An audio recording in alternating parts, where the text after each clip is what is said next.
எல்லாத்துக்கும் அரசு ஆதரவுன்னா எனக்கு இப்போது ஏலிசை நாடக மன்றம் இருக்குது. நாமளே ஆரம்பத்திலேயே சொல்லியிருந்தீங்கன்னா ஏலிசை நாடக மன்றமே இது நடத்தியிருப்பாங்க. இதில் ஒன்றும் பெரிய பிரச்சனையே கிடையாது. அதே போல் Tanjore art and culture department இருக்குது.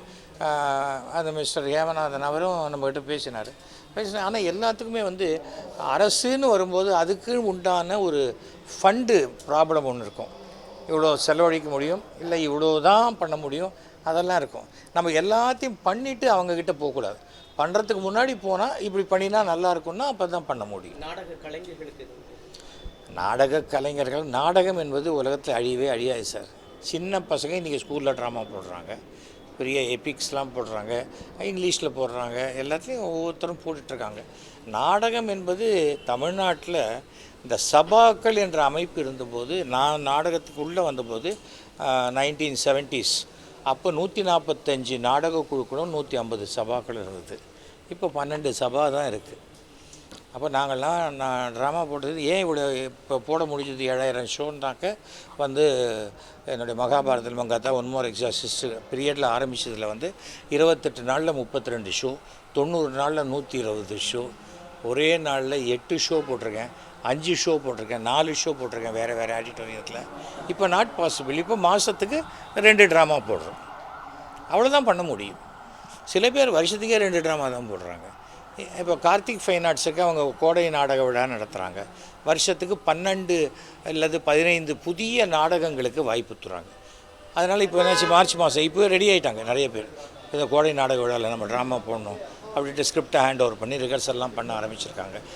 நாடகம் என்பது என்னென்னா வருமானம் தரக்கூடிய தொழிலை விட அது என்னுடைய ஆத்ம திருப்திக்காக செய்யக்கூடிய ஒரு விஷயமாகத்தான் இது பார்க்கப்படுகிறது.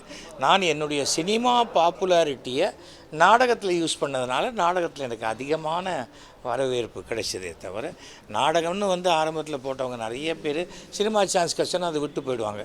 அப்புறம் திடீர்னு சீஃப் கெஸ்ட்டாக வருவாங்க, எந்த தாய் வீட்டுக்கு வரணும்னு எனக்கு ரொம்ப ஆசையாக இருக்குது அப்படின்ட்டு மறுபடியும் போயிடுவாங்க. ஆனால் இன்றைக்கும் அந்த சினிமா வந்தாலும் வாய்ப்பு வந்தாலும் இல்லை எனக்கு நாடகம் தான் முக்கியம் அப்படின்னு நினைக்கிறாங்கல்ல, அவர்களுக்கு தான் என்னுடைய மரியாதையை கொடுக்கணும் நம்ம. சார், இன்றைய காலகட்டத்தில் தெருக்கூத்துகள் கம்மியாகிட்டே வருது சார். எல்லாமே ஒரு விஞ்ஞான வளர்ச்சி. முதல்ல கதை சொல்லுவாங்க, திண்ணையில் உட்காந்து கதை சொல்லிகிட்டு இருந்தாங்க. அப்புறம் தெருக்கூத்துங்கிற ஒரு ஃபார்ம் வந்தது. தெருக்கூத்துக்கு அப்புறம் சரித்திர புராண நாடகங்கள் வந்தது. அதுக்கு பிறகு சோஷியல் ட்ராமாஸ் வந்தது.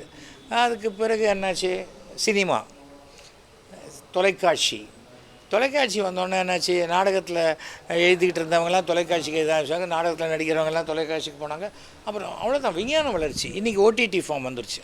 என்ன நாடகமில் இன்றைக்கி திருட்டு விசிடி வரல, அவ்வளோதான். அது ஒன்று தான் நம்ம கண்ட்ரோலில் இருக்குது.